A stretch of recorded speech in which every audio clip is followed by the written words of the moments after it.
ذلك فليفرحوا هو خير مما يجمعون. قل أرأيتم ما أنزل الله لكم من رزق فجعلتم منه حراما وحلالا قل الله أذن لكم أم على الله تفترون. وما ظن الذين يفترون على الله الكذب يوم القيامة إن الله له فضل على الناس ولكن أكثرهم لا يشكرون. وما تكون في شأن وما تتلو منه من قرآن ولا تعملون من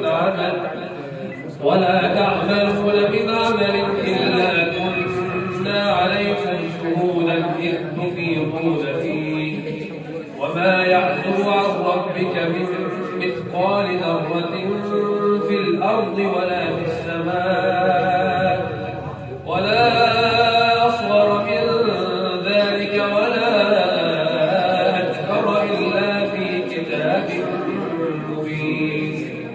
ألا إن أولياء الله لا خوف عليهم ولا هم يحزنون الذين آمنوا وكانوا يتقون لهم البشرى في الحياة الدنيا وفي الآخرة لا تبديل لكلمات الله ذلك هو الفوز العظيم.